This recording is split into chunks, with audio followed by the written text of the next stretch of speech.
Number 12, a junior, Grant Cooper, will kick it away for the Railsplitters. He's 6'2", 175-pounder. He does all the kicking duties for the Railsplitters. The Railsplitters tonight in their green helmets with the green uniforms and the red numerals and the white pants, and the visiting Olympia Spartans with their blue pants, blue helmets, blue numbers, and the white jersey. They've got 2 men deep around the 10-yard line as Cooper gets ready to kick it away from his own 40-yard line, and we're underway, and they've got the ball. That's Olympia at the 20 to the 25, up to the 30, still on his feet, finally knocked down at the 38-yard line, and good field position there for Olympia, and in on the tackle for the Railsplitters. Looks like that was number 77 for the Railsplitters on the special teams. That was Tristan Cooper, and he started on and off for the Railsplitters when Brandon Aper got injured, so Tristan's done a good job all year for the Railsplitters. About a 22-yard return on that kickoff. So Olympia's going to come out of an I formation from the 37-yard line, and they hand off to the tail, and he's got a good gain as he fights his way up to the 43-yard line. So a nice pickup there on the first play from scrimmage for the Spartans. That was number 20, and that is Cole Goff. He's one of the captains for Olympia, and he's a senior, 5'10", 170-pounder. Cole Goff with that nice pickup, a 6 yards, so it'll be 2nd and 4 for the Spartans from their own 43-yard line. This time they hand off to another tail, and he's hit right behind the line of scrimmage. That was number 8, Garrett French, and the Railsplitters did a good job of stopping that one, Coach. Well, they tried to, that's tailback again. They stopped him for no gain, but that was they tried to lead the fullback through to get an extra blocker there, but the Railer defense filled the gaps and was able to stop him at the line of scrimmage. A good job by the linebackers. Coach, it looks like they're going to switch French and Goff in and out. Goff's back in there, and this time the Spartans split the backs as they come up under center. It'll be 3rd and 4, and they pitch it on the right side and close to a first down. Let's hope the Railers held him off. It looked like they did. I think he's going to be just short. They drove him back, but the forward progress is going to get him over the 45 to about the 46, 3-yard pickup, but he's going to be about a yard short of the first down. So they keep the clock running here early, 10:30 left here in the first quarter, so it's going to be a 4th and a short yard for the Spartans. I think they got the punt team in. They're going to try to punt here. Watch the Railers. They're going to punt, and it's a fake. They faked it, and he's made it. Forward. He made it through. Yep. Trying to pick up who that was. They snapped it to the protector, Bob, instead of the punter, and they looked like they were going to stop him behind line of scrimmage, but he dove forward to about the 48 and the first down. That was number 36, Michael Rathbun, and as Coach told you, he was the protector. They snapped it to him, and they pick up the first down at their own 48-yard line. They'll come out of that I formation this time. They split it in the backfield. He almost lost it. That's Goff, and he's knocked down at the 46-yard line. Quarterbacking tonight for Olympia. Oh, I've got picked up a number 6. I guess it's Austin Rogers. He's number 5. I'm sorry, Austin Rogers. He's a junior, 5'10", 160. That was Connor Schmidt on the tackle. He came up and gave him a big hit, but not before he picked up 8 yards on that first down play. So it'll make it 2nd down out of that I formation for the Spartans. Rogers hands off to the tail, and that is French. He's finally tripped up, and it looks like may have the first down. That was Garrett French. And they're going to say he's still short, so it'll bring up a 3rd down situation for the Spartans, and they switch those tailbacks out. French going to take a break, and now they bring in Goff. They haven't shown any signs of throwing the ball, Bob, as we said at the onset of the game, but, they're just running pretty much between the tackles so far. They tried to pitch and get outside on first down and got 8 yards here on this drive. Austin Rogers on the 3rd and 1, pitches it in the backfield. That's Goff. He's got a first down, and he's knocked down just short of the 35 at the 36-yard line, where it'll be 1st and 10 again for the Spartans, and they're doing a good job of moving the ball downfield against the Railsplitters. Yeah, that's their second first down there on this drive, Bob, which started on their own 37-yard line. And they, as we said, run through the tackles. They pitch that little quick pitch to the left. Now they go to the right to pick up the first down there. Well, they switch those tailbacks back and forth, and they bring the play in for the quarterback, Austin Rogers. So here's a 1st and 10 at the Lincoln 36. Rogers gives it to the tail. That's French. French on the run, finally wrapped up at around the 30-yard line. So it was a 6-yard gain there for Garrett French for the Spartans. And he made a nice little move, Bobby. He tried to go to the right side and then made a quick cut back to the left as he got to the line of scrimmage, spun out of a tackle to pick up some big yards, about 7 on the play. So now it's going to be second down for the Spartans. Clock moving quickly here in the first quarter.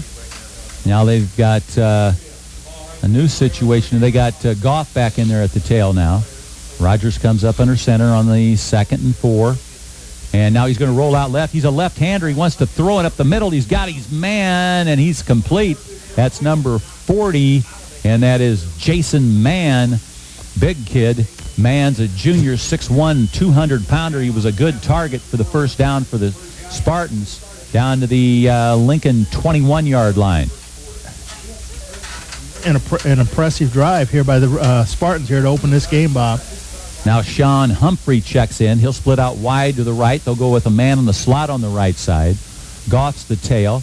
Rogers comes up under center. It's 1st and 10. He pitches to Goff on the right side. And, whoa, man, he is submarine. Nice tackle there by the Railsplitters' Dane Eimer. Eimer came up and made a sharp tackle, but not before they were able to gain down to the 18-yard line.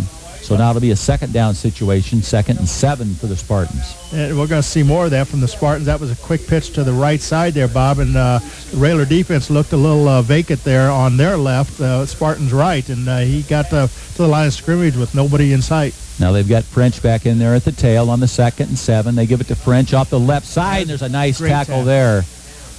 We stopped that play. That was Brent Metalko. Brent Metalko, the sophomore, on the tackle.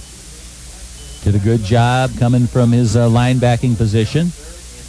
That was about a 2-yard loss, and they talk about picture book tackles sometimes. He did a great job, squared him up and wrapped him up and took him down right there for the 2-yard loss. Schmidt, Neimer making some good stops tonight. Also Metalko right there on a nice stop there. So it'll be 3rd and 8 for the Spartans at the Railsplitter 19 as Austin Rogers, the quarterback, counts off the cadence. There's motion from the right side, and he's going to roll out to the left. He's the left-hander along the sidelines, got his man and taken out of bounds. That was number 32 down to the 12-yard line. Pardon me, I believe that was McCown. Ricky McCown on that play. Check the spot. He's just short of a first down, Bob. He's down on about the, looks like the 12 or 13-yard line. Yeah, I think it's the 12. And now Rogers comes. Now Rogers is on the quarterback sneak off the left side, and it's going to be close. They were close anyway at the 12. First down marker was at the 11. I think they're putting it at the 10, so another first down. So they move the chains, and that will be 1st and goal now for the Spartans, just inside the 10-yard line. Lincoln has a nose man on the center, but was not able to stop that quarterback sneak. Rogers, 1st and goal for the Spartans. Again, they go in motion, and they blow it dead. The officials blow it dead. First time Olympia goes in motion, Bob, and they're going to have a penalty, a legal procedure on the Spartans, and I don't know if the motion man turned up too soon. I couldn't see what happened, but somebody moved, and that's going to cost them 5. Back to the 15. So now it'll be 1st and 15. Quickly moving first quarter down to 5:43, and the clock still running, and now Goff's going to check back in. Number 20, Cole Goff, the senior, 5'10" and 170. 1st and 15. 1st and goal. Rogers. He's got a man in motion again. That's McGowan, and now he's going to keep it, and they take him down for another loss. Back at the 16, either that was a misplay or Rogers just decided to keep it anyway, and he's taken down maybe back at the 17-yard line. So now it's going to be 2nd and goal back at the 17. I'm not sure if he missed a handoff and had to keep it, or that was the plan, Bob. It's hard to tell. It looked a little awkward there in the backfield, but in a slow-moving play, and the Railers came up and stopped him for another loss. Under 5 minutes left in the first quarter. They go with one lone running back now. That's French. Rogers pitches it out to French on the left side. He looks for running room, jumps up across the 15, back down to about the 13-yard line before he's taken down. In on the tackle for Lincoln was Brent Metalko. Pretty good pursuit by the Railer defense. Metalko was there with a couple other Railers. to stop him. Again, he goes to the corner, and then looks like he's got some running room, but the defense closed in a hurry that time. So now it's going to be 3rd and goal from the 13. First quarter clock still on the move. 4:25 remaining in the first quarter. Railers have not had the ball on offense yet. This drive started on their own 37, and they've sustained it all the way down to the Railer 13. Now the lone running back is Colin Miller. Rogers, the long count, the left-hander back. He's under pressure. He gets rid of it, and that was good pressure there. Tried to pick up who that was. Cruz on the pressure. Austin Cruz was all over him, and he hit him right before he threw it. And the ball, there was nobody, no intended receiver out there. It was just errant pass into the end zone. Yeah, well, the Cruz was coming from his outside linebacker position, as you said, Bob, and he saw him coming out of the corner of his eye and let go of the ball. There was receivers down there in the end zone, but the pass wasn't close to him. So now it's 4th and goal at the 13, and they're going to attempt a field goal. And they're going to make the placement just outside the 20-yard line. So it's going to be a 30-yard field goal attempt. Here's the kick, and it's blocked. The guy that attempted it got it off, but one of the Railers was able to get up and block it. So the Railsplitters are going to take over 1st and 10 with 4:02 left here in the first quarter.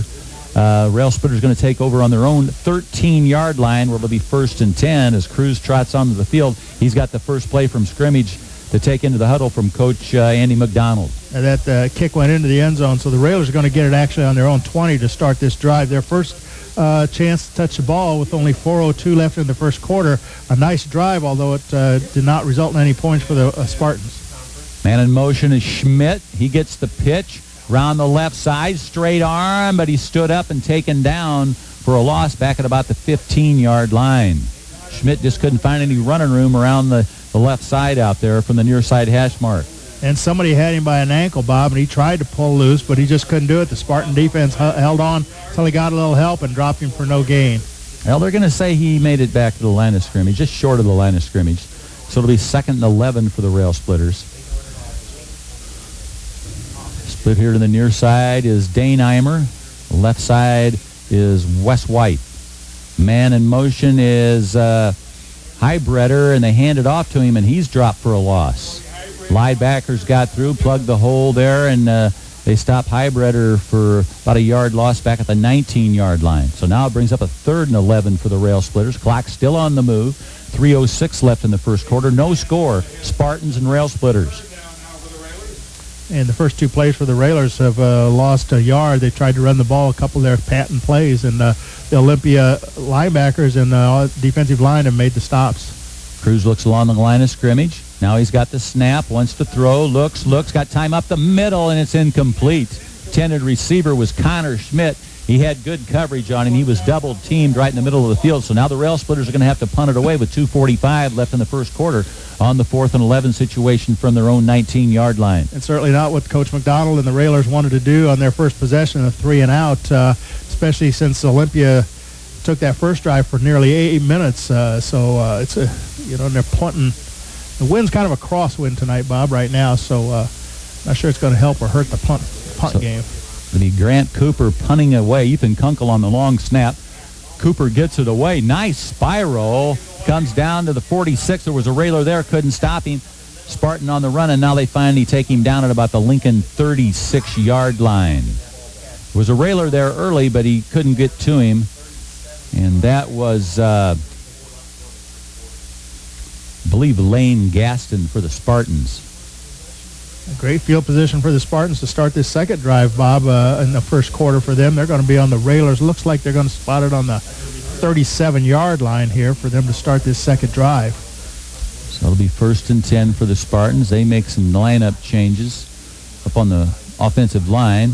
As you said, Bob, on that punt, one Railer had a chance to stop him as he caught the ball.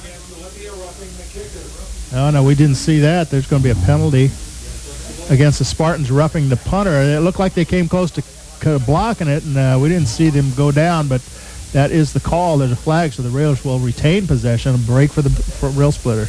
And there's some rain coming down now. The umbrellas have popped up here in the stands down in front of us, and a fortunate penalty there for the Railsplitters. A 1st and 10 as they move the football up to the 24-yard line. And you're right, Coach. Their momentum, it's going to be still 4th down. And now Cooper's going to kick it away. Cooper, he gets another nice one off. End over end, takes a Lincoln bounce. Runner slips. That's McNown. Spins, breaks out of a tackle, still on his feet, and finally hit hard at the 35-yard line. So just about the same place where he had it the last time. Yeah, not much change in that. Again, the Railers had maybe a couple shots at him, but he made a nice move, a nice spin move to pick up, get away from a tackler and make some extra yards. So instead of 37, they're going to have it on the 36. They actually gained a yard on that exchange. So 1st and 10 now for the Spartans. Their quarterback is number 5, Austin Rogers. He's a junior, 5'10", 160. They come out of that I formation. So far, it's worked pretty good for him. Rogers drops it, and he picks his own fumble up and loses a yard. Missed on the snap there, so now it's going to be 2nd down for Spartans and 11 yards to go. Yeah, well, that's one of the things that's plagued Olympia this year. You know, they've had some miscues like that, and it's slowed down any of their offensive drives. And there was one right there. They got it back, but it cost them a down and a couple yards. Under 2 minutes now here in the first quarter. Still no score. Minute 54. They come up out of that I formation.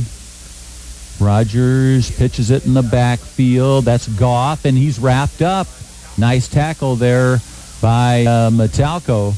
Brent Metalco, the sophomore, 5'9", 145, with a nice tackle there, Coach. Well, he did two things, Bob. First, he had to take on a lead blocker, which he did a great job, and got away from him, and then was able to make the stop. So 2 good plays on that play, really, by Metalco.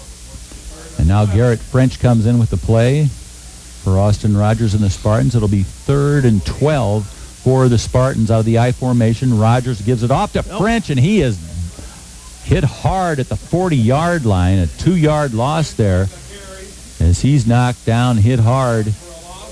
That was Riley Reed, 6'3", 300-pounder, just said hello and knocked him down at the 40-yard line. So now it's going to be 4th and 12, Coach. Yeah, and now that offensive series really didn't do anything with the Spartans, but I think he kind of ran into the back of his own pulling lineman that time, Bob, would help put him down, and then Riley covered him up. So now it's going to be Wyatt Jones going to punt it away.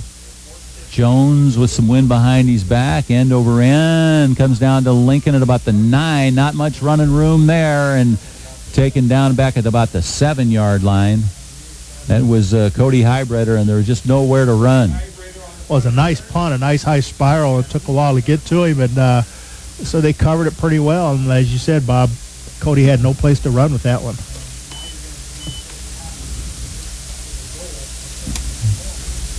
And Daniel, it wouldn't be a Friday night, Bob, at home if we didn't have rain. That's right. We got a perfect record for rain. Yes, 5 for 5. On Friday nights here in... They're getting a dry ball out there before they start this series. Here at Handlin Field. And it looks like there's a TV crew here from somewhere down around the Spartan 45-yard line. And now Daniel Bacon, the center for the Railsplitters, comes up. He's flanked by his 2 guards, Aper and Awe. The tackles are Reed and Brummett. Now Highbreder goes in motion. He hands it off to Cannon, and Cannon doesn't have anywhere to go. Little extracurricular activity there, but no call on the play. That's Brummett for the Railers, and I didn't see the number Brummett of Spartans. But, and, yeah. Nothing serious. They're just sparring off there. That was Cannon, I think. And I think that was Bubba Renfro. Cannon got a yard. 6'6", 200-pounder scrapping out there with Brummett, so that's a pretty good scrap there. I can't see where they placed the ball, so I don't know if he got a yard or no. He lost a yard on that. Yeah, there was no way. They're doing a good job plugging. That's the end of the first quarter with the score 0-0, Railsplitters and Spartans. We'll be back in a minute.